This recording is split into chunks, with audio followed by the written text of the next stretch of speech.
I wouldn't be surprised if Kristi Noem was watching Pam Bandy fall apart in front of Congress yesterday with a quiet sense of relief. While it wasn't funny, it was a disturbing reflection of how broken things are. It likely took some of the spotlight off Noem, who has widely been viewed as one of the worst members of Donald Trump's cabinet. For a brief moment, the heat shifted to Bandy, but that break didn't last long. Today, Noem was immediately booed by the public, a blunt reminder that she is deeply unpopular. Her political stunts are hollow, her photo ops flop, and even her signature theatrics fall flat. And it clearly got under her skin. Much like Bandy meltdown the day before, Noem's trouble traces back to testimony on Capitol Hill. This time, it wasn't Noem herself in the hot seat, but one of Trump's immigration and customs enforcement officials, who was sharply called out by Ruben Gallego. Just moments later, Noem faced public backlash for the very same reasons exposed in that exchange. After Renee Good was shot, the agent called her I quote, a fucking bitch. On camera. Yes or no, is this how your agents are trained to act? And I'll go to Chairman Scott, Chairman, Mr. Scott. No, sir. Is that professional No, in that sir. regard? I asked this earlier, your weapons, your agents, Director Lyons, are trained in weapons handling, correct? Yes, sir.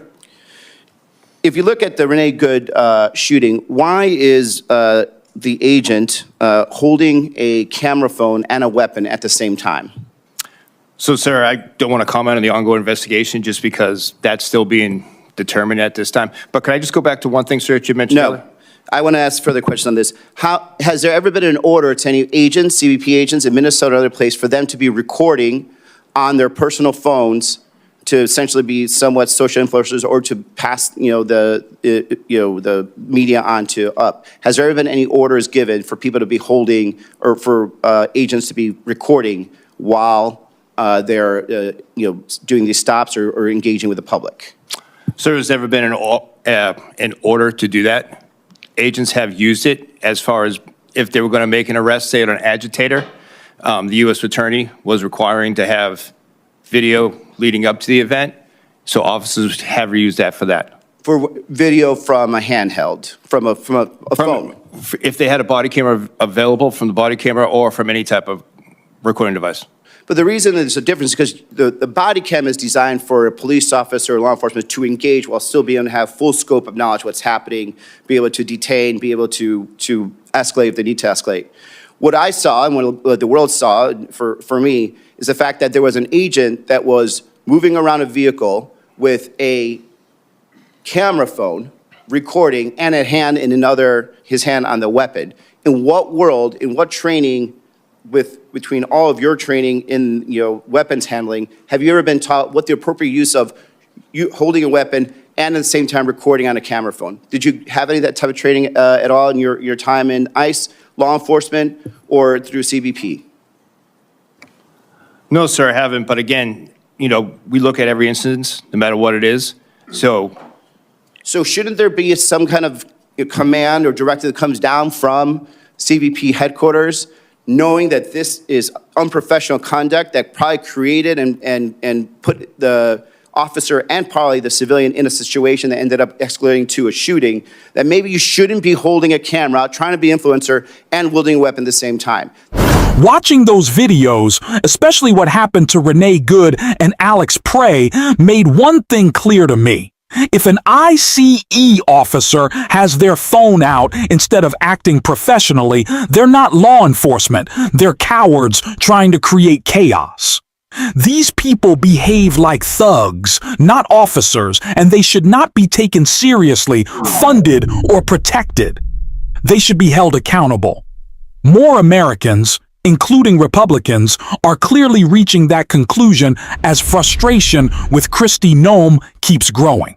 That's why she's being booed wherever she goes, why sirens drown out her press conferences, and why her attempt to act unbothered only exposes how disconnected she really is from public outrage.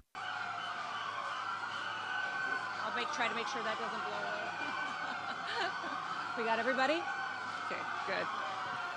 In case you couldn't hear, journalist Aaron Rupar writes, sirens blare in the background as Kristi Noem tries to hold a news conference in Ottumwa Mesa, California. Rupar continued to write, definitely sounds like protesters that are making the commotion behind Noem. Also note that they've set up the news conference so that you can't see anything behind her. They're actively trying to cover things up again. This time, how deeply unpopular they've become. Donald Trump covers up scandals, he deflects from a struggling economy, and he even tries to shield Kristi Noem when she gets publicly booed. But this time, she couldn't escape it. As the boos poured in and alarms interrupted her, she was forced to just stand there and take it. Eventually, she snapped, pretending it didn't bother her, even as it clearly did, and after watching enough of her awkward campaign ads, we know she's not exactly a convincing actor. Well, they're obviously expressing their First Amendment rights, and we welcome that. As long as they do so peacefully, I think it's a wonderful thing. Yes. Again, journalist Aaron Rupar chimed in mocking Noem, please don't put in the newspaper that I got mad, joking that Kristi is trying to say, it's fine, I'm not angry, who cares, it doesn't even matter. She's clearly triggered, easily rattled, no matter how much she pretends otherwise. People have a First Amendment right to speak, to protest, to boo, and she hates it. That's the problem with politicians like Kristi Noem. It's always about them. She's built her role around flashy stunts for Donald Trump, playing dress-up for an audience of one while real Americans deal with the consequences, and somehow, she's even failed at that. It's almost remarkable how consistently she's disappointed Trump. And honestly good. The only tragedy is that her incompetence hurts real people.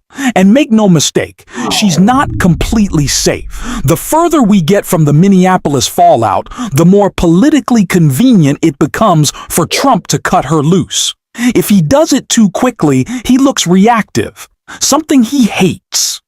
But with a little distance, especially heading into the midterms, replacing her could look strategic. She's failed again and again. And the latest example? As Rachel Maddow laid out, it says everything. So the Secretary of Homeland Security, Kristi Noem, posted this on social media late last year, swears included.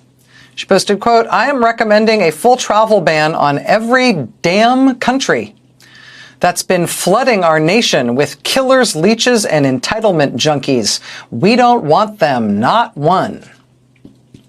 This was less than a month after the Trump administration had announced they were revoking the legal status of immigrants from Haiti to this country. That's more than 300,000 people from Haiti who live and work in this country legally, here under a legal designation called temporary protected status. The Trump administration announced they were going to revoke that legal status, and it was going to be effective at midnight Tuesday this week. And just think about the practical impact of that. This is a huge number of people. We're talking about more than 300,000 people who are here in this country legally. But at the stroke of midnight, they were suddenly and immediately going to become illegal. They were going to become, therefore, in the eyes of the Trump administration, in the eyes of ICE, they were going to become immediately eligible for arrest and imprisonment and deportation by ICE. The sudden ending of that temporary protected status for more than 300,000 people was challenged in the courts. And in a buzzer beater, a judge in the case just headed it off. Just one day before the deadline, the judge temporarily blocked the Trump administration from doing what they wanted to do. People from Haiti who are here under TPS will be able to continue to live and work in this country while the case is being fully litigated. But I want you to know, the reason I think this is worth knowing about is because of the language of the ruling. In the ruling on this case, the judge just absolutely excoriates the Trump administration. This is from the ruling. Quote, President Trump has referred to Haiti as a bleep hole country, suggested Haitians probably have AIDS, and complained that Haitian immigration is, quote, like a death wish for our country. Quote, he has also promoted the false conspiracy theory that Haitian immigrants were eating the pets of the people of Springfield, Ohio. He stated, quote, why is it we only take people from bleep hole countries, right? Why can't we have some people from Norway, Sweden, just a few? Let us have a few from Denmark. It is not a coincidence, the judge says, that Haiti's population is 95% black, while Norway's is over 90% white. The judge continues. Secretary Noem complains of strains unlawful immigrants place on our immigration enforcement system. Her answer, turn 352,959 lawful immigrants into unlawful immigrants overnight. She complains of strains to our economy. Her answer, turn employed lawful immigrants who contribute billions in taxes into the legally unemployable. She complains of strains to our healthcare system. Secretary Noem's answer, turn the insured into the uninsured. This approach is many things. In the public interest is not one of them.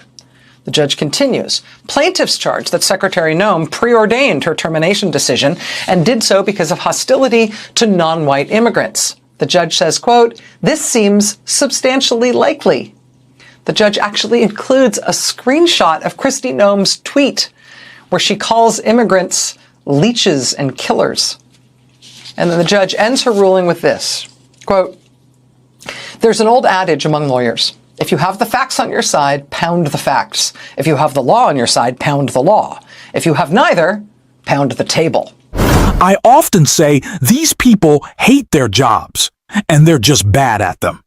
They try to mimic Donald Trump in looks and voice like Pam Bondi or Scott Bessent, but Congress and a real press corps don't bend for them. Kristi Noem especially faces accountability, and the humiliation will keep coming.